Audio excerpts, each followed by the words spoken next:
Word. Yay! All right, everybody. Good evening and welcome to Legacy Mastermind. I am your host, Sheena Chater Wheeler, and I am hosting this training from Avondale, Newfoundland, Canada tonight.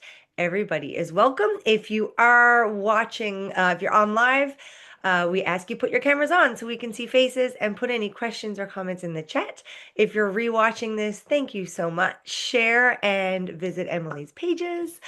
So we have this training the last Sunday of every month. This is actually cluing up in this series. This is our third last. We get on here to train tips and tricks of entrepreneurial things, as I've met a bunch of people along the way and thought this would be an excellent platform to kind of reach out to people and pick their brains so that we can share in all of this information that we all have that we've built over the years. So it's gonna be recorded. I will put it on my Facebook VIP page and then it'll be posted up on YouTube. And every month we bring a different trainer to train on a different topic of my choice.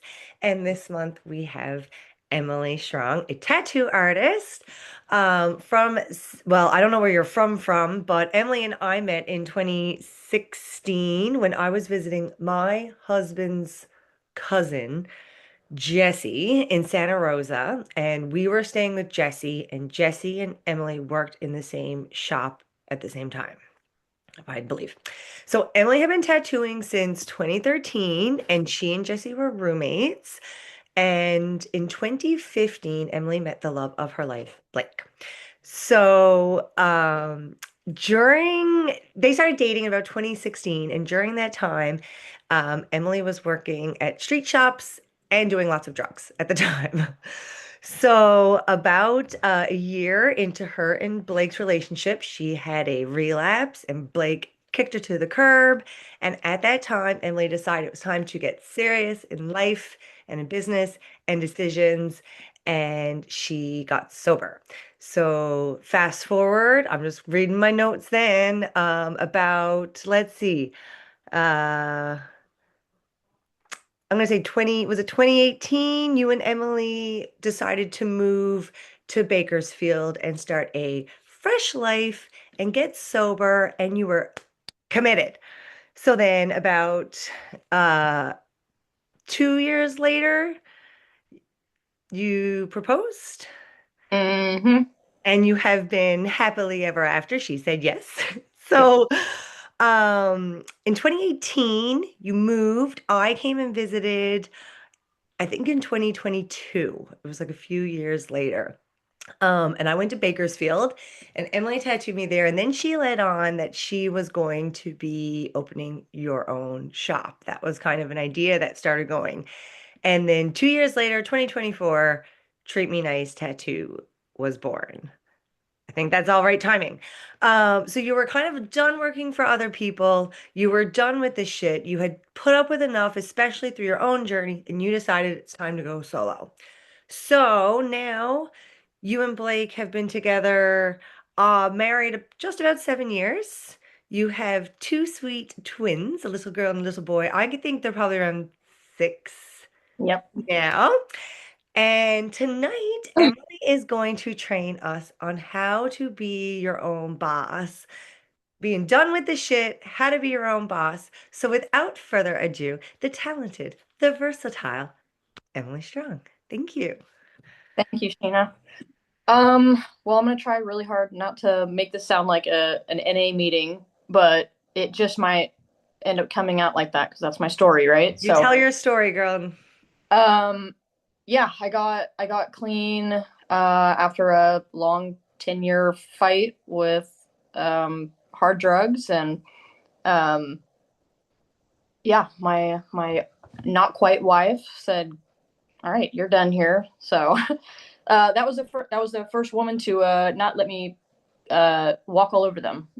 I had been walking all over people my whole life, really. So for her to be like, "Cool, get your shit and get out of here," I was like, "Okay, this one's serious. This one really cares about me. Um, I'm gonna do what I can to make this right, because she obviously really gives a shit for once, Um, so I gave myself, we split up for a couple months, and then she kind of let me start hanging out around again. And I didn't say anything about it. I wasn't like, oh, I'm going to do all this and I'm going to do that. Like, I'm going to do whatever. I wasn't trying to talk about it because I was like, I don't know if I can do it. So I just didn't want to say anything. Um, but in my mind, I was like, I'm going to give myself a year and see if I can keep my shit together, you know? And I did. I made it a year clean, which was so crazy. Like I had been, I don't know, maybe 6 to 8 months at most, you know, um, over the course of 10 years. Like I couldn't get it together. So when I finally hit that year, I finally felt like, okay, it's getting a little, the ride's getting a little smoother now. And I think I'm ready to commit myself to this woman and to myself and take myself a little bit more serious. So I had 6 months when we moved to Bakersfield. That's where I'm located now, the land of methamphetamine, the land of crackheads. I was just like, yeah, let's put that challenge on. Let's see what we can do. Like let's go to the worst possible place. But that's where my wife is from, and she had family here. In 2017, Santa Rosa pretty much burnt to a crisp, and so we just packed it up in 2 weeks. Our house didn't burn down or anything. Our landlord was just a bitch for no reason and said kick rocks. So we packed it up in 2 weeks, and we came here and found a place to live immediately.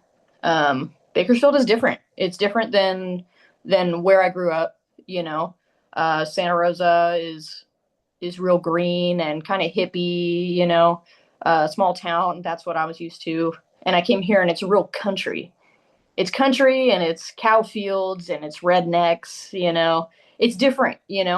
But nobody knew me here. Yeah, real red. It's red here.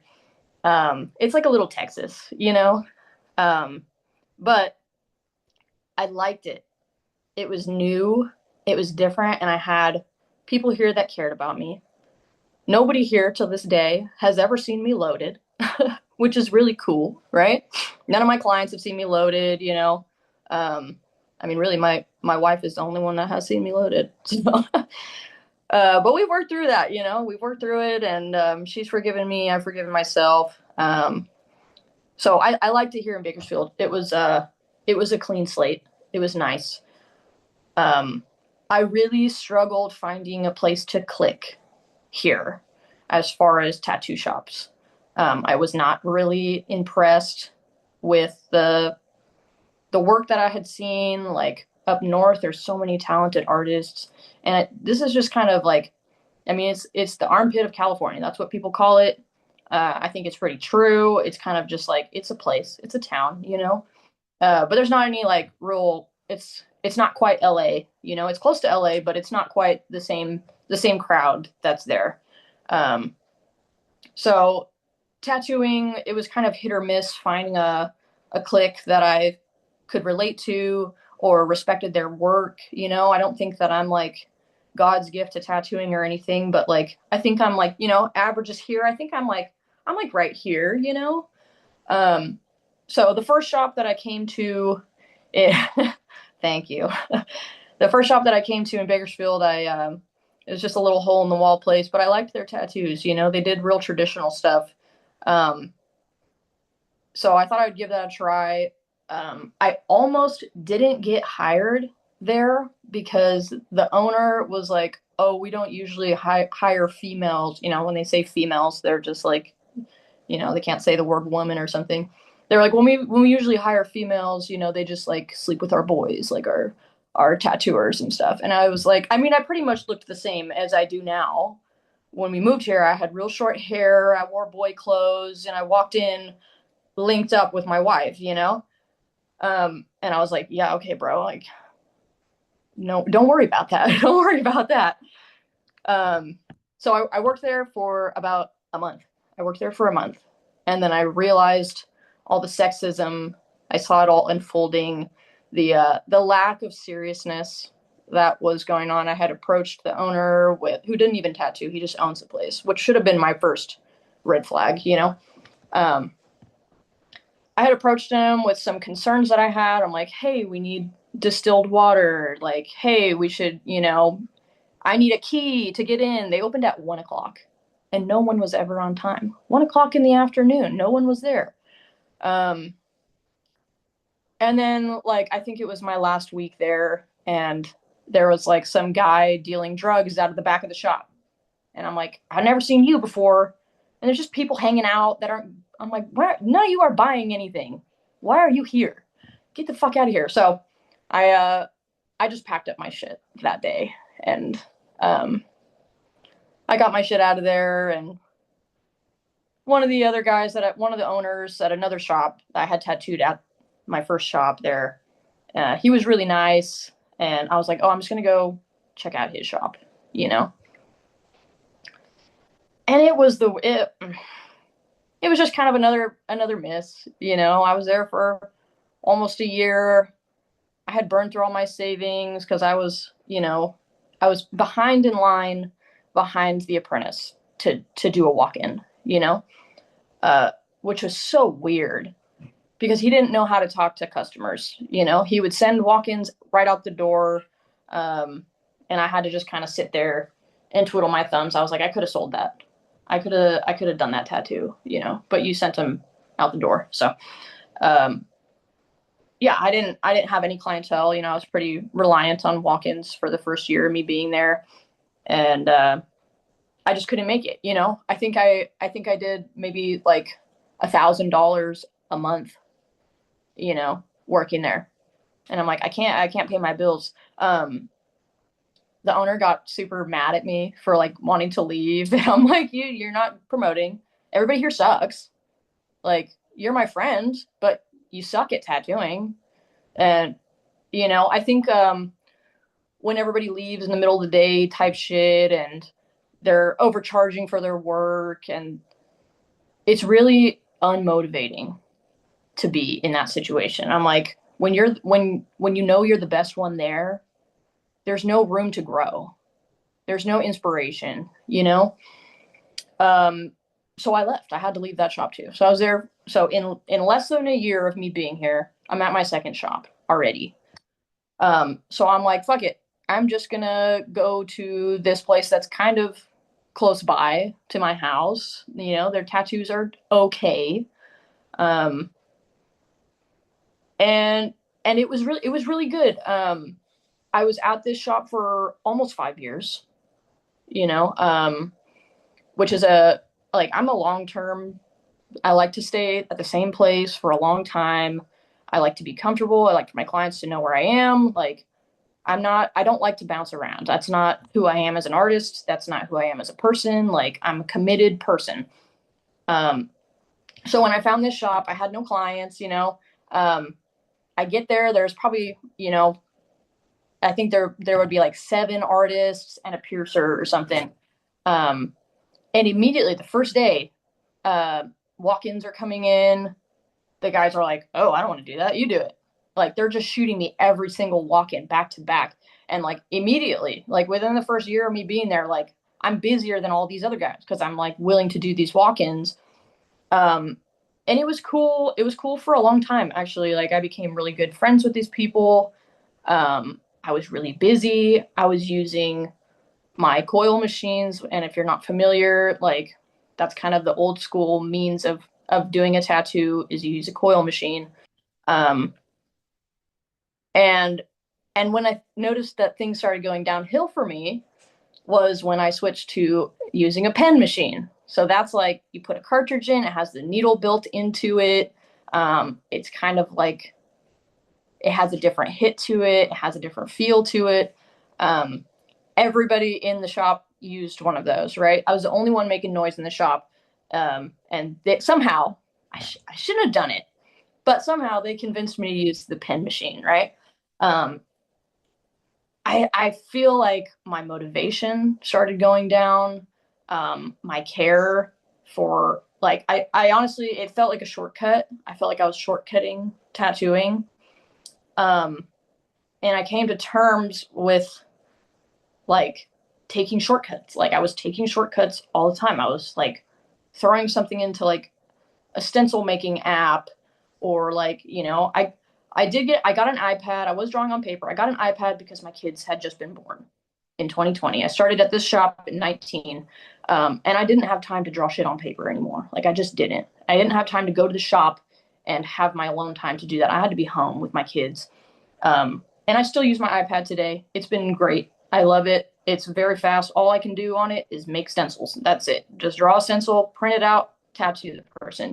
It's actually, it feels more efficient. It doesn't feel like a shortcut to me. Um, but the longer I worked at the shop, I noticed the more shortcuts I was taking, because that was the level of motivation in that shop. People would come in late.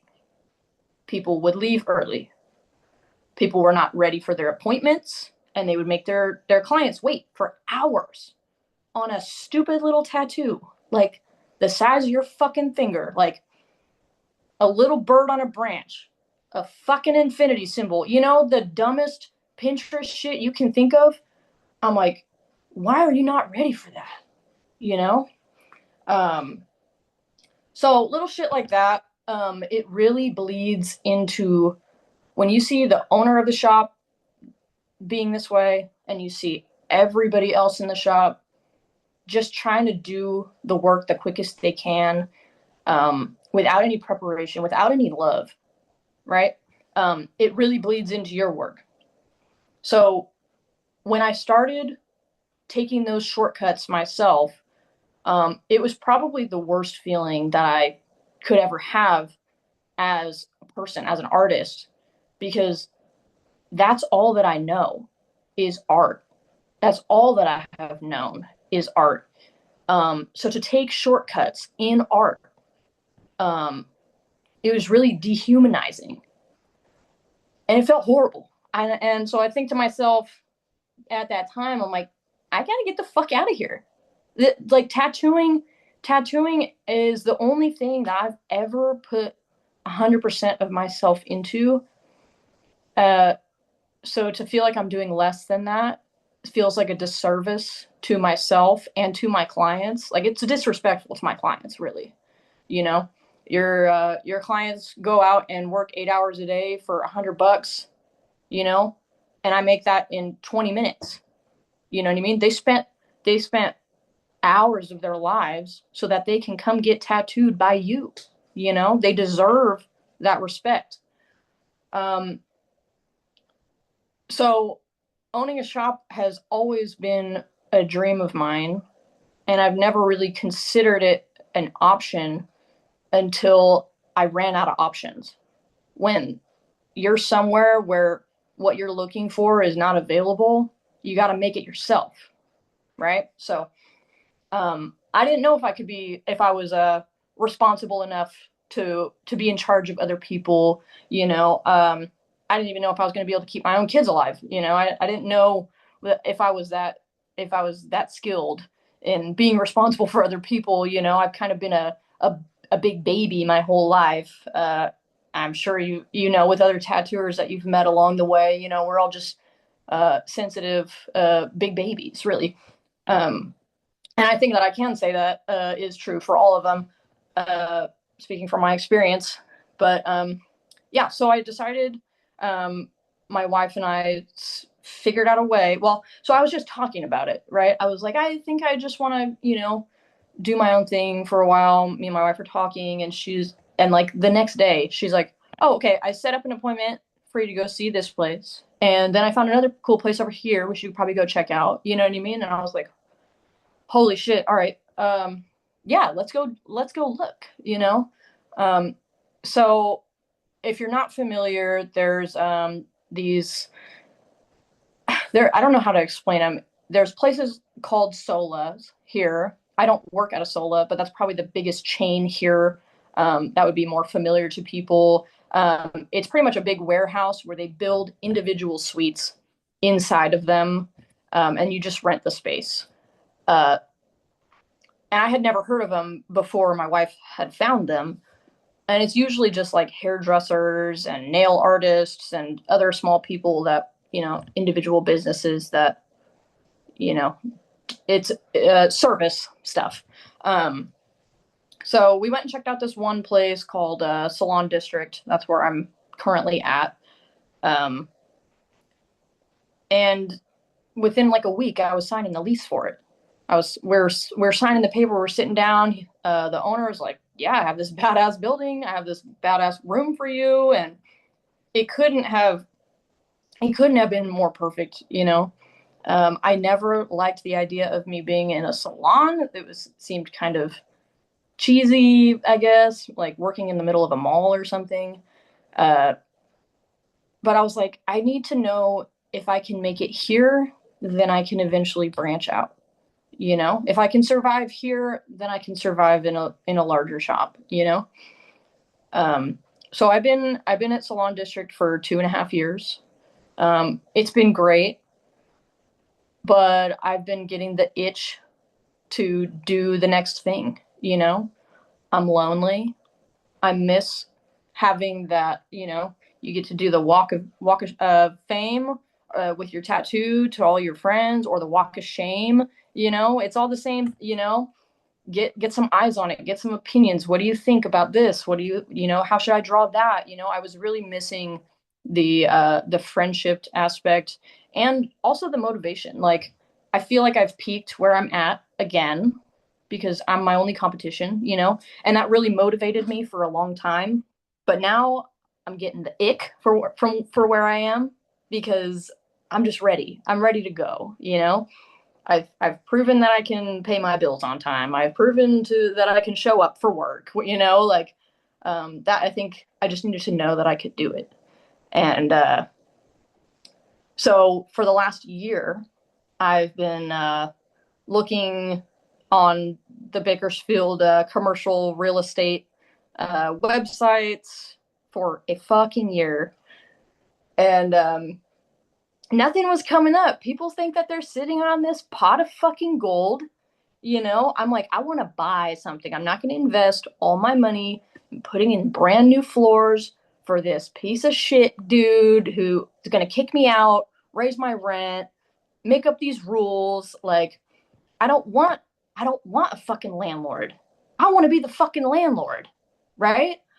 It's my fucking shit, and I'm going to put all of my eggs in this basket, like it needs to be mine forever. So at the beginning of this year, I'm like so mentally drained from looking, because I had seen so many different buildings, and like the last one that I fell in love with every place that I saw. Like, I'm like, I could totally envision, like, some were small, some were really big. Um, and the last one that I fell in love with, it had a parking lot, it had big windows, it was huge. And I had been doing kind of research on like previous sales of the building, and I was like, oh, I can totally get this building for what it's worth, right? So I go and meet with the owner, and I tell him that I'm interested in buying it, and then he turns around and like pretty much tells me that it's worth $1 million, right? It was like, and the previous sale was like somewhere around like 375, and I'm like, motherfucker, what have you done to make this lot $1 million? Like, it was stripped down to pretty much nothing. Like, it was concrete floors. There was like holes in the back door. The plumbing was fucked up. Like, the floors that it did have were janky. So I'm like, so you want me to invest like $300,000 or however much it would take to fix this place up, just so you can charge me all these crazy fees, and and then tell me that I have to leave in a year, when you want to break the lease, and now you get all of my cool stuff that I put into your building. Um, so for me, renting was not an option.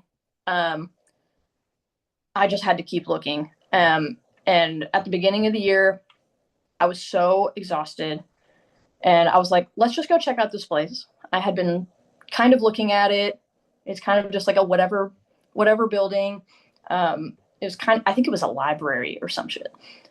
It was real rundown. It's a building from the 50s, and it looks like nothing has been updated since the 50s. It was not ADA compliant. It was the roof was kind of falling in. It was janky, but I was like, so I was pretty much like, if this place doesn't work out, I'm gonna take another year and think about it because I'm so exhausted. Like I was like, I would get my heart broken and I would come home crying and I would look at another place and then I would come home crying. It was just like a vicious cycle of like being disappointed. Um, so we go and check out this last option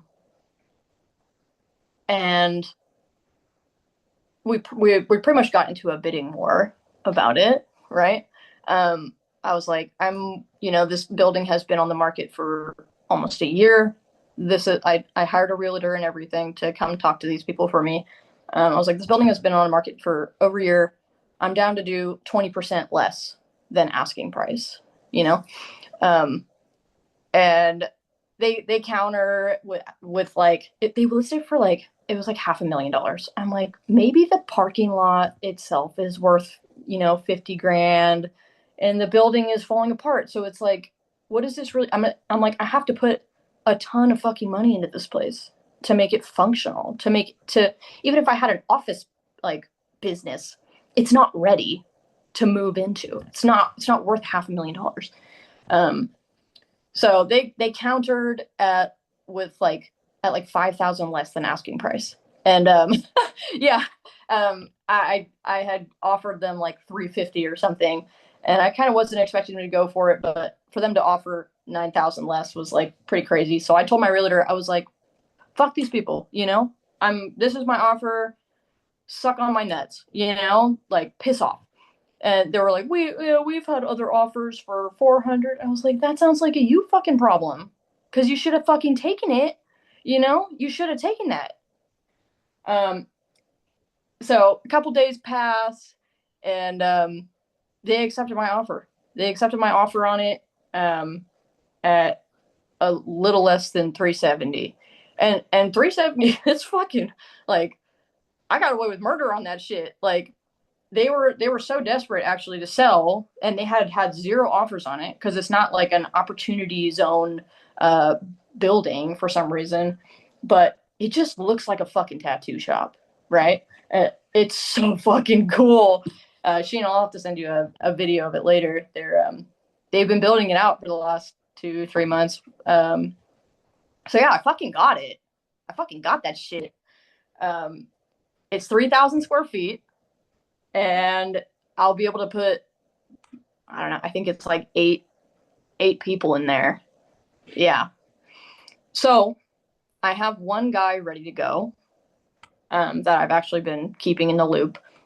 But I really truly believe that once it is built, people are going to just flock to it because I'm not doing shit by other people's rules. And I feel like that's why I've been successful in my business, is because I'm staying true to what I believe um, a tattoo shop should be, and honoring the clients over everything, and just making it look like a fucking tattoo shop. Sorry, I have a bird clock that my mother got me. I have a bird clock too You that my dad gave me. Oh my god, she picks up the most random shit from like Goodwill, and then she's like, I thought you would like this, and sends it in the mail. I'm I like, know my dad, well, dad died, and I was like, I'm taking the bird clock. give me the fucking bird. Oh my God. So you got the place. This is amazing. Yeah, so it's in the works. I think it'll be ready in a couple months. But yeah, I guess when you I mean, I've been tattooing for almost 14 years, depending on where you want to start the timeline. Um, I I just take care of my clients, and the rest will come. I switched back to using coil machines. You did. So for the last little over a year, I've been using coil machines, and it's been the roughest transition. It's almost like Back. starting from scratch. Yeah. I've been like, wanting to gouge my eyeballs out in frustration. But you're so good. So That's why I want people around again, like help me with my machine, or like, what do you think about this? mm, The camaraderie. community, like the camaraderie in the Yeah. community, like, oh, this. this training, Emily, like fire. Like my hand didn't stop, like taking notes, like the whole time, like motivational and educational. Like I felt the things that I was on the edge of my seat. I felt all of the emotions with you. Like what do I got here? Like talking about forgiving yourself. Like that's such a huge part of like the journey and then talking about like being able to be like leveled up, like being around people who like make you want to be better. Like, I'm hoping that, at some point, like I will be the worst one at the shop. Like that's the goal. That's the best part about being the owner. Like everybody there should be better than you. I You- love that. Yeah. And that's going to keep me wanting to go further for my tattooing and for my client Hmm. and just and treating people right, That's kind of where my name, my tattoo shop name comes from. Well, first, it's an Elvis song. And Yes. listen to it, treat me nice.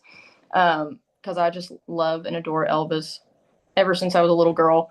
But it goes along with, my beliefs in tattooing. And if you treat people nicely, they're going to come back. Whether you do a mediocre tattoo on them or you do the best tattoo on them, if you're an asshole to them, they're going to fucking hate their tattoo. Yeah. You know? I've had a lot of good tattoos from really fucking rude people. Man, you And I'm like like, I don't like it. I don't like my tattoo. that dude that you sent me to that I just got tattooed by recently, like just a couple weeks ago. Yeah. Literally, he said the same thing because he just went and opened his own shop. Oh, good.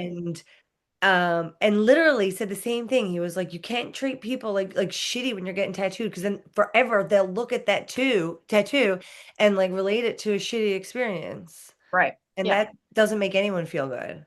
Yeah. And like there's a lot of people that, people get tattooed for different reasons, Some people are freaks and they like the pain of it, like I feel like I ended up with the most tattoos when I was going through some kind of emotional turmoil, like it's a Mhm. release for people. Yeah. But, as I get older and like my brain kind of is like normal now and less chaotic, Mm. I'm like, I just want to have a good time. Just with menopause right around the corner. Oh Like, my God, right? I you want to go for the experience, You want to get a cool tattoo, but also you want to have that memorable. People want that memorable experience, and mm, that's what they're gonna tell their friends about, you yep. know. Yep. Well, man, I am so honored, like blessed that not only did you come into my life, but that I've like literally that we've maintained that part of the community, if nothing else, like from two complete different parts of North America. Like we couldn't get further apart. And here we are, like still connecting over something that's like meaningful to both of us. And Mhm. like to have you come on and like trust me to like go through with it and come on and like bring all this freaking words of wisdom of like for entrepreneurs, like you went through like this whole journey and here you are coming out top being like, I'm a landlord and look at what I negotiated my price. And I felt the pains of looking for a location. And that is a feeling that only like the entrepreneurs who've gone through it, like it's it's meaningful and it's an experience and it is like making you stronger and leveling up and adding to like your repertoire as like a human and an entrepreneur and a wife and a parent and all of the things like you said you're like I don't know if I can manage staff, I can barely manage my children. Like Right. what a truer statement to be told. So yeah, Well, I'm killer training. I cannot wait to share this because so many people are gonna like watch the replay and be like, they come back after and they're like, Sheena, that Emily, that's gonna be fire. Thank you thank for. you. Yeah, I'm surprised I actually had anything to say. I was like, I don't know what I'm going to talk about, I but didn't know what you were gonna talk about either, and literally, like, I've got notes upon notes here. Things like talk, like you said, be willing to do the walk-in. Like, be willing to do the walk-in, dude. Like that statement. Yeah. And like, what's your level of motivation? Don't take the shortcuts. Like little things like that. Like you just dropped bombs of wisdom. So yeah, amazing. I'm glad. Um, Well, carry on your day. I will post this up. I'm sure we'll be in touch and give your love to your family and have an excellent Sunday. Thank you. We'll Okay, talk. bye. Bye.